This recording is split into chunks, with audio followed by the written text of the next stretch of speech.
Hello everyone. हमारे ना residential status की ना क्लास खत्म हो चुकी थी। बट एक प्रॉब्लम सॉल्यूशन था सेक्शन 9 का। वो मुझे लगा कि हमें जरूर कराना चाहिए। ठीक है। इससे आपका ना सेक्शन 9 मतलब जितने भी resident, non resident, resident but not ordinary resident है, ठीक है, इसके बीच में ना आपको डिफरेंस पता चल जाएगा। ठीक है। ये वैसे नोट्स के अंदर है, आप खुद भी देख सकते थे, बट मैंने कहा ना एक बार मेरे को बताना बहुत जरूरी है। ठीक है। तो एक बार ध्यान से देखिए। Rental income ₹30,000 received in India on May 10, 2022। ठीक है। It may accrue outside India और इन इंडिया। देखिए, कोई भी रेंटल इनकम है, इसमें जो आ रहा है कि जो रेंटल इनकम है, ठीक है, ये जो रेंटल इनकम है is received in India, India में रिसीव हो गया। तो मैंने एक बात बताइए, मैंने एक बात बताइए कि मैंने क्या बोला था पहले कि जो भी रिसीव्ड अगर हो जाता है किसी भी कंडीशन में, अगर रिसीव्ड इन इंडिया हो गया, ठीक है, तो वो हर पर्सन के केस में टैक्सेबल हो जाएगा। तो देखिए, ये तीनों स्टेटस है, तीनों के केस में ये टैक्सेबल हो गया। ठीक है। अब इंटरेस्ट इनकम देखिए। Interest income of ₹40,000 accrue in India. देखिए, एक्रूज है, यहां पे एक्रू है। ठीक है ना। एक्रू इन इंडिया, रिसीव हो या ना हो इससे फर्क नहीं पड़ता। It may be received in India और आउटसाइड इंडिया, कोई फर्क नहीं पड़ता। एक्रू हो गया इंडिया में, तो चाहे रिसीव हो या ना हो, इंडिया में रिसीव हो या ना हो, ये मैटर ही नहीं करता। ये तीनों की कंडीशन में टैक्सेबल होगा। ठीक है। अगला देखिए। Income of ₹56,000 is deem to be received in India. Deem to be received in India, India में मतलब एक्रू हो गया है on April 20। It may accrue outside India और इन इंडिया, ये किसी भी कंडीशन में। ठीक है। Deem to be received, India में रिसीव होगा। ठीक है। इस केस में क्या होगा, ये हमेशा ही तीनों के लिए टैक्सेबल हो जाएगा। ठीक है जी। अगला देखते हैं। Income of 66,000 is deemed to be accrue or arise in India during the previous year by it may be received in India or outside India। ठीक है। इनकम क्या है, इंडियन इनकम है। ठीक है।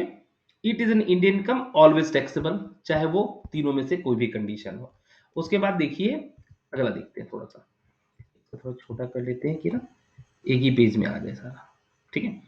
चलिए अगला देखिए। बिजनेस इनकम, बिजनेस इनकम और professional income 76,000 is received and accrue outside India, मतलब एक्रू अराइज दोनों इंडिया के बाहर हुआ है। ठीक है। और इसका बिजनेस कंट्रोल कहाँ है, बिजनेस कंट्रोल भी बाहर है। मैंने आपको बताया बिजनेस कनेक्शन इन इंडिया। अगर इसका बिजनेस कनेक्शन इन इंडिया होता तो बात अलग होती।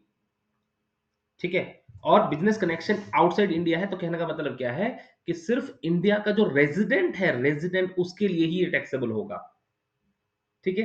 इंडिया में कोई भी बिजनेस कनेक्शन नहीं है, इसलिए आर एन ओ आर के लिए कोई टैक्स नहीं लगेगा।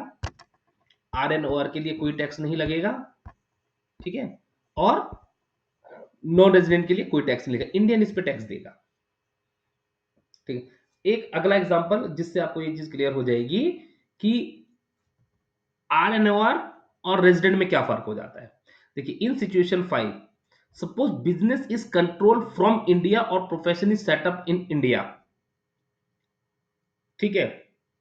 देखिए, अगर कोई भी बिजनेस है इंडिया में सेटअप किया हुआ है, ठीक है, नॉन रेजिडेंट के केस में क्या होगा कि वो जो इंडिया से जनरेट होने वाली इनकम है, इंडिया से जनरेट होने वाली इनकम है वही टैक्सेबल होगी। बट रेजिडेंट के केस में वो चाहे कहीं पर भी हो, इंडिया के बाहर कहीं पर भी इनकम हो, वो टैक्सेबल होगी। और आर एन ओ आर के केस में भी ये टैक्सेबल होगी, नॉन रेजिडेंट के केस में टैक्सेबल नहीं होगी। ठीक है। एक्रू अराइज बाहर ही हुआ है। ठीक है ना। इस केस में क्या होगा कि सिर्फ इंडियन के केस में ये टैक्सेबल होगी। क्लियर है जी। अगला देखिए।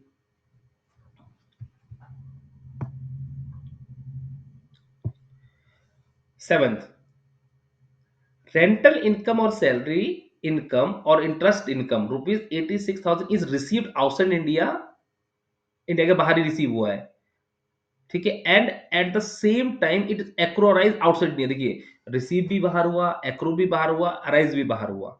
इस केस में क्या होगा? इस केस में जो सिर्फ इंडिया का रेजिडेंट है, सिर्फ उसी के हाथ में ये टैक्सेबल होगा, और किसी के लिए ये टैक्सेबल नहीं होगा। गिफ्ट, गिफ्ट का सेक्शन 56 है, वो जब अदर सोर्स करेंगे तब हम देखेंगे, ठीक है। Gift of ₹2 lakh receive outside India, outside India receive हुआ है by an individual on November ये फ्रॉम ए फ्रेंड, इंडिया के बाहर रिसीव हुआ है, भाई इंडिया में कोई कनेक्शन ही नहीं हुआ इसका, तो सिर्फ रेजिडेंट के केस में ये टैक्सेबल होगा, और किसी के की केस में ये टैक्सेबल नहीं होगा, और किसी की केस में ये टैक्सेबल नहीं होगा। ये स्क्रीनशॉट मैंने टैक्समैन की बुक से लिया था, मुझे बहुत अच्छा लगा था एग्जांपल। इसी से तीनों के बीच में डिफरेंस पता चल जाता है हमारा, इसी से तीनों के बीच में हमारा डिफरेंस पता चल जाता है, ठीक है।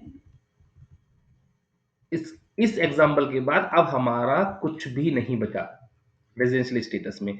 एक प्रोविजन और है, ठीक है, सेक्शन 61A अमेंडमेंट आई है, सेक्शन 61A, ठीक है। उसमें थोड़ा सा ना इन्होंने प्रोविजन बदला है। 61A में थोड़ा सा इन्होंने क्या किया है, चेंजेस करा है, ठीक है। वो एक एडिशन, ये सारी कंडीशंस तो है ही, ठीक है, ये सारी कंडीशंस है, इसके अलावा ना इन्होंने एक थोड़ा सा और चेंज कर दिया है, ठीक है, जिसको ना हमें वैसे इतना इंपॉर्टेंट नहीं है, मुझे नहीं लगता कि हमारे ना एग्जाम पॉइंट ऑफ व्यू से वो जरूरत है, ठीक है। बट मुझे लगता है कि ना थोड़ा सा हमें ना वो चीज पता चल जाए तो ठीक है, थोड़ा सा वो हमें पता चल जाए। तो इसमें अब देखिए, जैसे हमने सेक्शन 6 पढ़ा था, ठीक है, उसमें क्या था हमारा, एक 182 डेज वाला जो कंडीशन था, ठीक है, उसके साथ में हमारा कौन सा कंडीशन था, 60 365 वाला कंडीशन था, ठीक है, वो भी आपने देखा है ना, वो भी आपने देखा, ठीक है। तो उसी के साथ अगर उसी के साथ अगर वो रेजिडेंट नॉन रेजिडेंट, अगर वो पर्सन 730 दिन 7 साल में है और 10 साल में 2 बार कभी भी रेजिडेंट हो जाता है, ठीक है, तो उस केस में वो RNOR हो जाता है, ठीक है। चलिए, अब एक चीज मैं आपको बताना चाह रहा था कि एक ना सेक्शन है 61A, ये ना नोट्स में नहीं है, आप नेट से भी डाउनलोड कर सकते हैं इस सेक्शन को, ठीक है। इस केस में क्या बोला था, ठीक है, एक और कंडीशन इन्होंने बनाई, स्पेशल कंडीशन है, ठीक है, इससे हमारा एग्जिस्टिंग लॉ में कोई फर्क नहीं पड़ेगा। वो क्या कहता है, अगर कोई पर्सन ना इंडियन सिटीजन है, ठीक है, कोई भी इंडियन सिटीजन है और इंडिया के बाहर 15 lakh during the relevant previous year, ठीक है, उसकी इनकम होती है इंडिया के बाहर से, ठीक है, और उसके ऊपर उस कंट्री में टैक्स लगा ही नहीं, उस कंट्री में अगर टैक्स नहीं लगा तो इंडिया में वो टैक्सेबल हो जाएगा, ठीक। सैलरी के केस में डबल टैक्सेशन अवॉइडेंस एग्रीमेंट ये कहता है कि कोई भी पर्सन है ना, कोई भी पर्सन है अगर इंडिया के बाहर जॉब करता है तो उसी कंट्री में टैक्सेबल होगा, किसी अदर कंट्री में वो टैक्सेबल नहीं होता है, ठीक है। वो DTA का ना आर्टिकल नंबर शायद 17 है, हर एक कंट्री में नॉर्मली यही 17 या 18 चलता है, उस केस में वो नहीं होगा, इंडिया में टैक्सेबल होगा अगर किसी और कंट्री में टैक्स नहीं लगा है।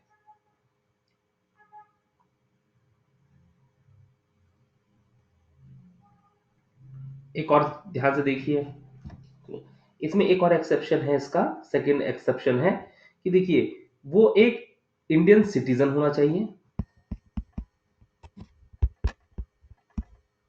ठीक है, 15 लाख से इनकम ज्यादा बाहर से होनी चाहिए, ठीक है, वो इंडिया में उस साल आना चाहिए, क्या घूमने के पर्पज से, किसी भी पर्पज से, और अगर वो 120 दिन रह गया इंडिया में, अगर वो 120 दिन रह गया इंडिया में, ठीक है, अगर वो 120 दिन रह गया तो उसके ऊपर 182 वाली कंडीशन नहीं लगी,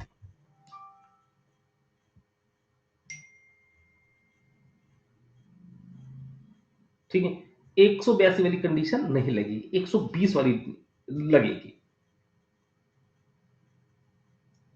और कोई चेंज नहीं है। ये ऐसी चीज़ है, मुझे नहीं पता ये आएगा कि नहीं आएगा, क्योंकि ये डीटीएस से रिलेटेड था, ठीक है? ये बस पता होना चाहिए था। अब इस सेक्शन को नोट कर लीजिए, एक बार रीड ज़रूर करिए, ठीक है? अगर होगा तो मैं अलग से इसकी अलग से एक डिटेल्ड वीडियो डाल दूँगा, लेकिन इस इतना कोई रेलेवेंट नहीं है, ठीक है? तो ये बस आपको माइंड में बात डालनी थी, इसलिए मैंने सेक्शन थोड़ा-सा बता दिया। अब इसके फाइनली अब हम एक बार और देख लेते हैं कि कुछ बचा तो नहीं हमारा। सेक्शन 6 हमने पढ़ लिया, जिसमें कि रेजिडेंशियल स्टेटस बताता है। सेक्शन 7 में जो पीएफ वगैरह की बातें करता है, वो सैलरी के अंदर में कवर होगा, ठीक है? और उसके बाद में है सेक्शन 9।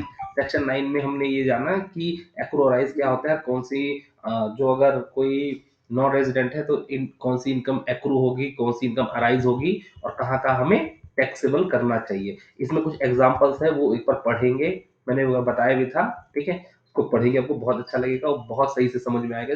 काफी एग्जांपल्स है, बहुत सारे एग्जांपल्स मैंने आपको बताए भी थे। इसके नीचे भी आप देखिए, ऑलमोस्ट मैंने 10 के आसपास में ये सब एग्जांपल्स, आप इतना ही कर लेंगे, आपको सब चीज की क्लैरिटी आ जाएगी। और कुछ नहीं पढ़ना, जितना हमने इसमें रेजिडेंस स्टेटस में पढ़ा है, वो मोर देन इनफ है, और सिलेबस के से थोड़ा ज्यादा ही है, कम नहीं है, ठीक है? यहीं पे रेजिडेंस स्टेटस खत्म नहीं होता है, इसमें और भी बहुत सारी चीजें होती है, पर देखना ये है कि रेलिवेंट कितना है। तो जितना रेलिवेंट था वो सब हमने कवर करा है, ठीक है? क्योंकि उतना ज़्यादा करेंगे तो सिर्फ रेजिडेंशियल स्टेटस में ही 10 दिन और चाहिए। तो जितना रिक्वायरमेंट थी वो हमारा कवर हो चुका है, ठीक है? और नेक्स्ट जैसे मैंने आपको बताया ही, संडे को हमारी क्लास होगी, ठीक है? संडे को हमारी क्लास होगी उसकी, इनकम फ्रॉम हाउस प्रॉपर्टी की, काफ़ी डिटेल्ड है, मैं नोट्स प्रिपेयर कर रहा हूँ, होप 1-2 दिन में बन जाएगा, ठीक है? तो उसकी क्लास लेंगे, ठीक है जी? ओके, वो लाइव क्लास होगी। Thank you.